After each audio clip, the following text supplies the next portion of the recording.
आज हम एक कथा पढ़ांगे, सो ध्यान से सुनो। श्री भगवान बोले, हे लक्ष्मी, मैं अब इस अध्याय का महामंत्र तुम्हें सुनाता हूँ, सो ध्यान से सुनो। एक पिंगल नाम का ब्राह्मण था। वह अपने धर्म से भ्रष्ट हो गया था।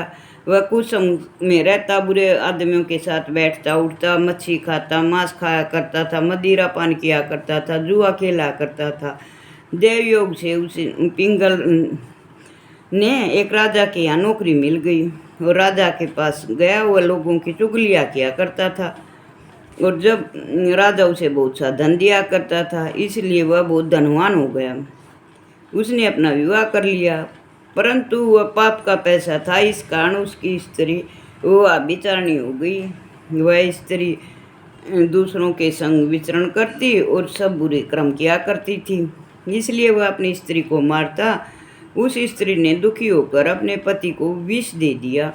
वह ब्राह्मण मर गया।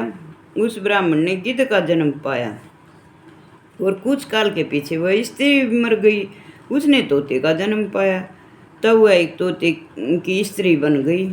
एक दिन उस तोते ने तोती से पूछा, हे तोते, तूने तोते का जन्म क्यों पाया? तोता बोला, हे तोती, मैं पिछले जन्म की कथा सुनाता हूँ, सो ध्यान से सुनो।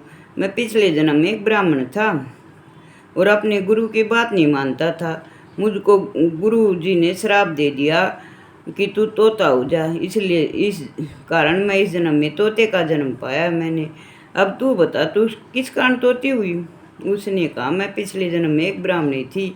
एक दिन मैंने अपने ही पति को विष दे दिया और वह मर गया। तोते ने कहा, तू तो बहुत बुरी है, तूने अपने पति को विष दे दिया।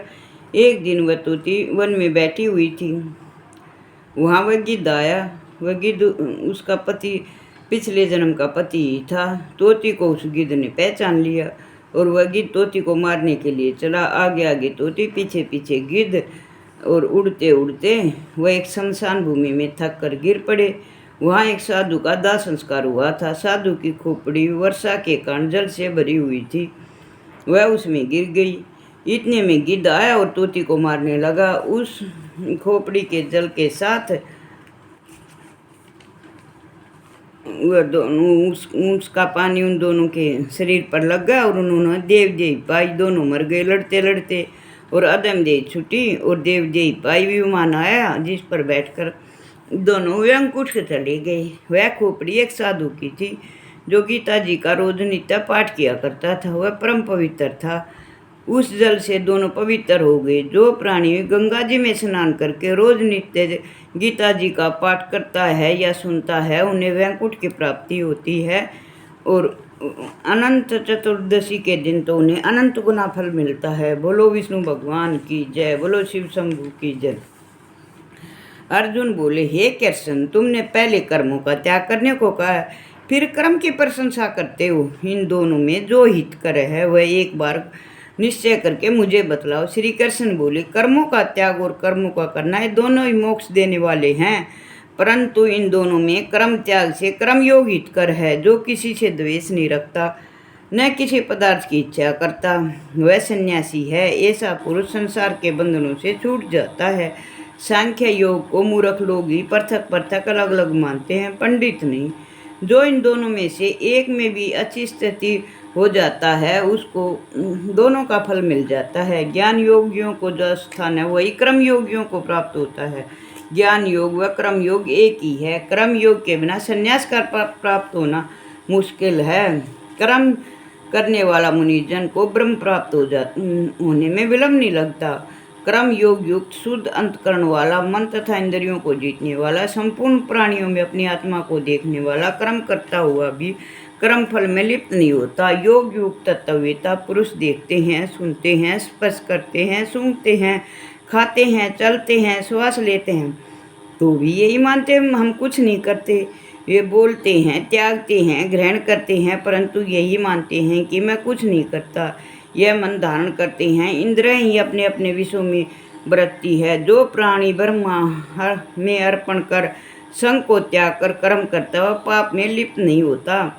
जैसे कमल पत्थर पर जल नहीं ठहरता, योगी जन शरीर से, मन से, बुद्धि से तथा इंद्रियों की आसक्ति से रहित होकर आत्म शुद्धि के निमित्त कर्म करते हैं। योग युक्त पुरुष कर्म फल त्याग कर मोक्ष रूप शांति का लाभ करता है। जो योग रहित है वह कर्म की इच्छा के बंधन में पड़ जाता है। सब कार्यों को मन से त्याग करके प्राणी इस मन द्वार इंद्रियों की देह रूपी पुरी में कुछ न करता हुआ भी बहुत कुछ करता है और आनंद पूर्वक रहता है। परमेश्वर किसी कर्म में प्रवृत्त नहीं करता, कर्म और कर्मफल को उत्पन्न नहीं करता। ये सब प्रकृति द्वारा होते रहते हैं। परमेश्वर किसी के पुण्य तथा पाप को नहीं लेता।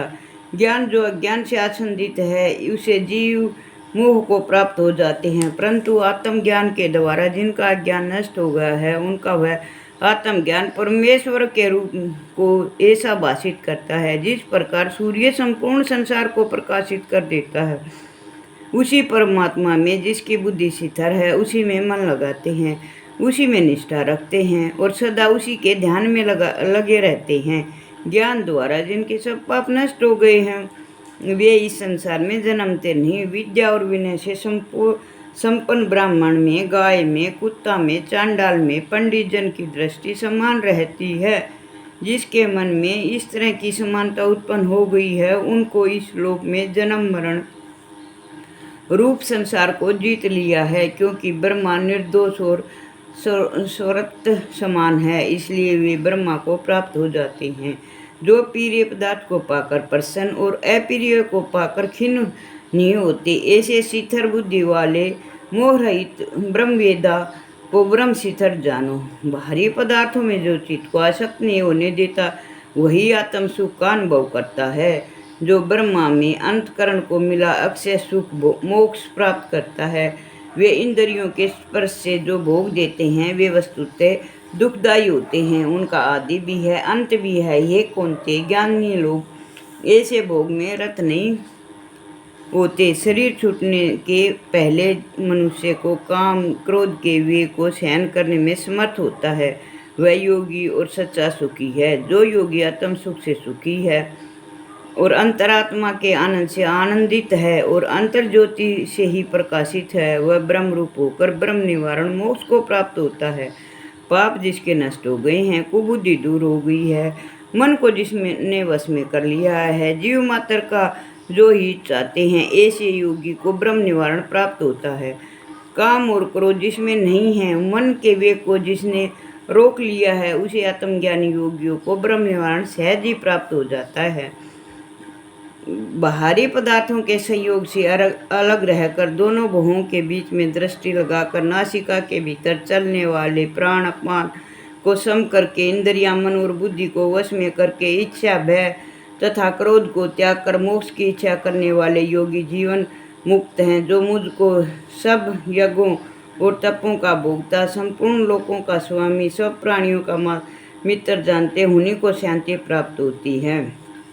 जो भी इस कथा को पढ़ता है, सुनता है, उनके सब पाप नष्ट हो जाते हैं। उन्हें इस कथा को पढ़ने का अनंत गुना फल मिलता है और धन धान्य की प्राप्ति होती है और संतान पक्ष समृद्ध हो जाता है। बोलो विष्णु भगवान की जय, बोलो शिव शंभू की जय। हर हर महादेव। जय जय शिव शंभू के।